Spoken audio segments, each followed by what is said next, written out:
And welcome here to Talk FCB, and welcome back to the channel, guys. As Joan Laporta starts his reign as the new Barcelona president, we are all very, very excited about the future. But of course, as fans, we are under no illusions that ahead of this summer, when we want to go out, we want to strengthen this squad, we want to bring players in, we all know that that needs to happen to make us as competitive as we can possibly be. But in order to make that happen, in order to be in that position, we all know we need to sell players. Barca this summer will be in a position, thanks to the mismanagement from the previous board, where we do need to sell to buy, not only there to generate the necessary funds to go out and make moves. We've heard people like Erling Haaland linked to the club, but it's not just that. It's not about the transfer fees, it's about the wages. Laporta here needs to take drastic action this summer to trim our wage bill, to trim this squad. Players have to leave, and that's why right here we are going to be discussing 7 squad players at Barcelona who are likely to see the exit door this summer. And this is in addition to the big names that we spoke about just a few days ago, because from this day the hard work, it begins. Because let's start here with the first squad player who is likely to depart this summer. Let's start in goal there with Neto, who of course joined Barcelona back in 2019, and it was one of those classic Bartomeu swap deals. Cillessen went to Valencia, around 30 million euros for that deal, and basically what we did there was get Neto in return. We didn't make anything at all on Cillessen, and we brought Neto in there from Valencia. And since signing, as we expected really, Neto has come in. He's a dependable goalkeeper. He's very, very solid indeed. He's been a backup there for Marc-Andre ter Stegen, and actually this season he's made more appearances than usual, 11 appearances in all competitions, but the majority of those coming at the start of the season when ter Stegen was out injured. But it is interesting when it comes to Neto, because over the past few months things at Barcelona for him, they have turned, and especially with Ronald Koeman, a little bit sour. He has not played there since back in January in the Copa del Rey round of 16, because then in the quarter-final and the semi-final of the Copa del Rey, Ronald Koeman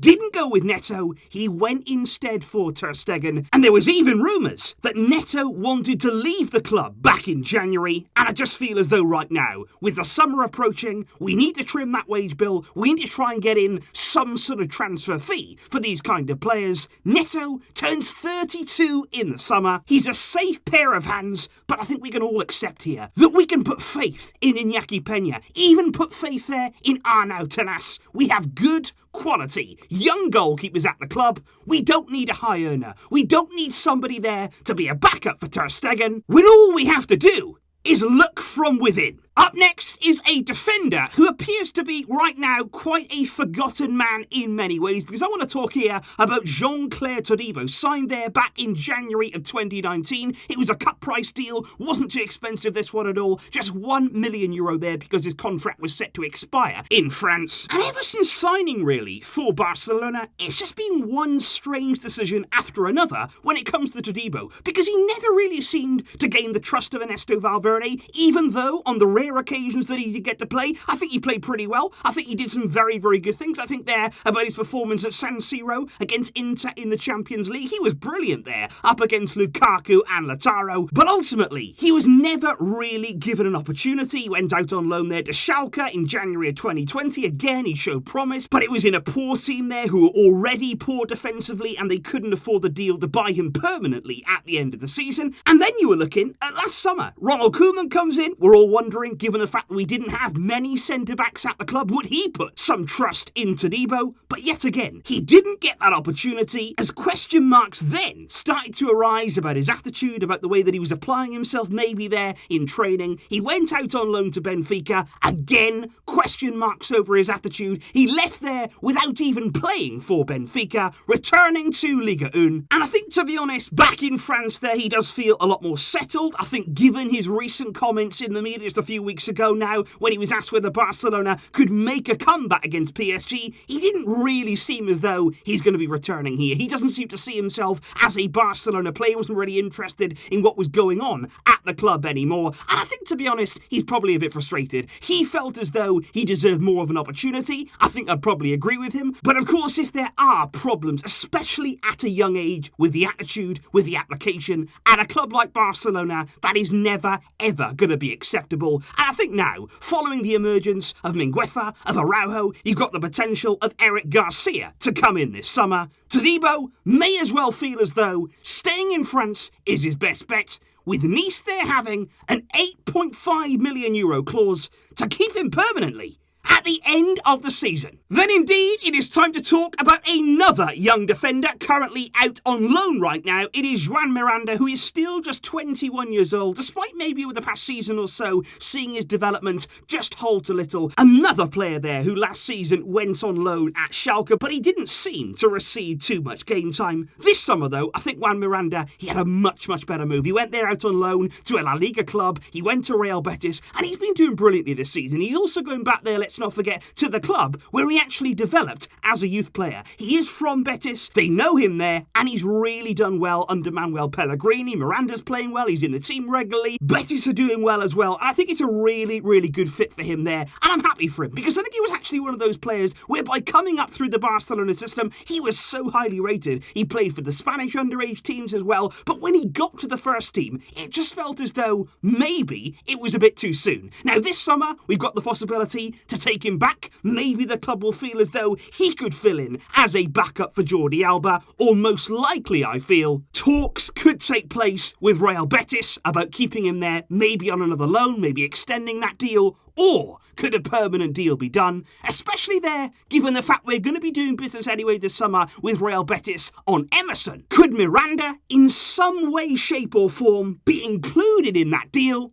Let's wait and see. And as we move there to the next squad player on our list, we move from a current Real Betis left-back to a former Betis left-back, because now we're going to talk about Junior Firpo, somebody there who signed back in 2019 for a transfer fee of €18 million plus a potential 7 in variables. And I think at Real Betis, he was such an emerging player, such a promising player in La Liga there. You have to say that it was in a different system, maybe not to the one we're playing right now, but he did often play as a wing-back. He was playing there in a back five under Quique Setien, and he just never really seemed to feel confident at Barca. He's never put much pressure on Jordi Alba, and I think, to be honest, you've got to say, probably his best display came very recently in the Champions League there, when he came on pretty unexpectedly against Paris Saint-Germain, and he shut down Kylian Mbappe whilst playing as one of those 3 centre-backs, and that was a really good display for me, and it does show that I think certainly there's talent when it comes to Junior Firpo, but I think it's going to be interesting to see what happens with him. The club right now don't really seem to have too much faith in him. Ronald Koeman hasn't given him much game time at all. I think this summer we may indeed look to cash in on him. Firpo turns 25 years old this summer, and I just feel as though not only for the club but also for him, he needs to go somewhere, play regularly, feel a part of a team, be confident, because he's still got plenty of time here to show that quality, get his career back on track, and perhaps that we could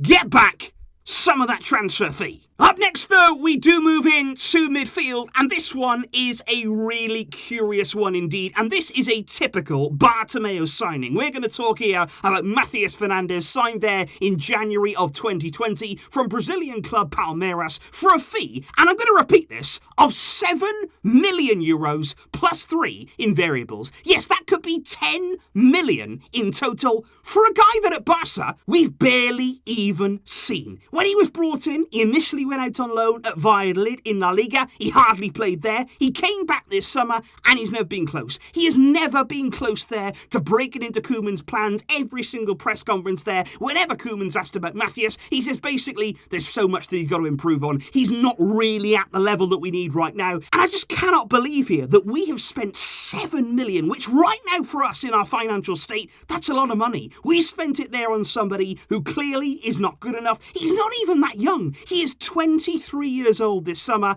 and quite clearly, he's going to be on his way out. Laporta coming in is going to want to clear out this dead wood, want to get rid of all of that Bartomeu DNA, and certainly here, we're not going to recoup that transfer fee. We're not even going to recoup anything close to that 7 million, but I think we can certainly expect him, no disrespect to him, who would turn down the chance to join Barcelona, but it's a deal that from the word go, it's never made sense. Up next, though, is another midfielder, but with a very different story, because I want to talk here about somebody who's come through the Barcelona system, who's been going out on loan, trying desperately to prove himself for the club. It's Carlos Aleñá. And I think when you look at Aleñá, he's somebody who, right throughout his career, breaking through at the youth team level, he was an extraordinary talent. He really, really was. I remember watching him for Barcelona B. He used to score goals regularly. He was one of those players who could always make something happen. And I think even in the early days under Valverde, he was showing promise. He was showing real signs there that he could make that step up. But I think then, for some reason, he disappeared out of the team. He started going out on loan there to Real Betis. He started well there, but it tailed off. And I think this summer, I think Koeman had a look at him. He wanted to maybe use him at times. But as we got to January, we clearly felt as though, you know what, he's not getting enough game time at all. Ricky Puig was told to leave on loan as well. Puig stayed. Aleñá went out. He went to Getafe, who, to be fair, are a club right now struggling in La Liga. They're not picking up many points, but I think Aleñá has gone there. He's worked really hard. He looks good on the ball. He looks like a really creative force for them, and he's done the best that he possibly can. And I just don't really know what's going to happen to him come the summer. Is he going to find a place in this Barcelona midfield? And the problem that he has now is that you look at it. You've got Ilaix coming through. You've got Pedri who's emerged this season. You've got Ricky Puig. You can't even get minutes in the team himself. And it's just a question here of whether Aleñá can break into that team, whether he has enough quality. And he's 23 years old now. You want to be making moves now at this time in your career. I want him to be a success. I want him to go and become the player that he can be. But I'm just not sure that this summer he'll continue at Barcelona. Last but not least, though, I do want to talk here about the forward that is on our list. It's Martin Braithwaite. And I want to say first and foremost is, this right here is the definition of a panic signing. Now, I'm not being disrespectful at all to Martin Braithwaite. I'm going to go on and talk about his quality in just a moment. But this was literally a panic signing by the board. Because let's remember, back when this signing was possible, it was outside of the transfer window. Suarez and Dembele were out, basically forcing Bartomeu to go into the market. And he paid 18 million euros, the release clause, to sign Braithwaite from Leganés. And that was a time where even then we didn't have much money. 18 million. That was a big fee to pay, I feel, for Braithwaite now, who is approaching the age of 30 this summer. But look, don't get me wrong, I'm not knocking Braithwaite here. Again, he accepted the challenge to come to the club, and since he has been here, he's been the model professional. He has gone about every single minute in a brilliant way. He's got a great attitude, he's got fantastic work rate there out on the field, and he has done a job as our number 9. He's worked very, very closely there with Henrik Larsson. He's worked on his positioning, he's worked there on arriving in the right areas in this Barcelona team, and he has had some big moments, some big goals. You're looking at recently, he took us there to a Copa del Rey final. His diving header in extra time against Sevilla, that was the goal that took us through. So believe me, Braithwaite has done the best that he possibly could since arriving at this club. But you just wonder, heading into the summer, we know that Barca are going to bring in a natural number 9. And I think when that happens, you will see Braithwaite, who already is not getting many minutes. He's not getting too many starts in this team. And I just feel as though if we bring in that natural forward, what sort of game time is he going to get? How many minutes is he going to get on a week-by-week basis? And is he going to be happy there to accept that? If no, then we probably will see him leave the club this summer and go and play elsewhere. Although he has repeatedly said, you know what, I want to stay. I want to fight, because when Braithwaite was signed, Bartomeu there handed him a contract until 2024, which means that if he doesn't want to go, it won't be easy to shift him. So those there, guys, are my 7 chosen picks in terms of squad players this summer who could depart there to raise the vital funds we need to start dipping into the transfer market. And I don't want to seem harsh to any of these guys. I don't want to make it seem here like I want to push everybody out. But at the end of the day, you've got to be ruthless. You have to be very, very clinical this summer, I feel, in the business that you do. We know we need to strengthen the squad. We know we need to bring players in. But we also know the financial situation that the previous board caused. We have to manage that situation. We have to get this club back on the right track. Of course, I trust in Laporta. I believe that this summer he will make the right decisions, and I've got no question at all that he is going to start work on this very, very soon. Let me know your thoughts in the comments down below, guys. Which squad players do you envisage leaving this summer? And are there any players on this list that you're looking at and you thinking, no, I would like them to stay? Let me know all of those thoughts down below. There's plenty more videos on the way as we are heading again, for the first time in a long, long time, in the right direction. And that is a fantastic feeling. I will see you soon, guys. Thank you indeed for your amazing support. But until next time, as always, Visca El Barça!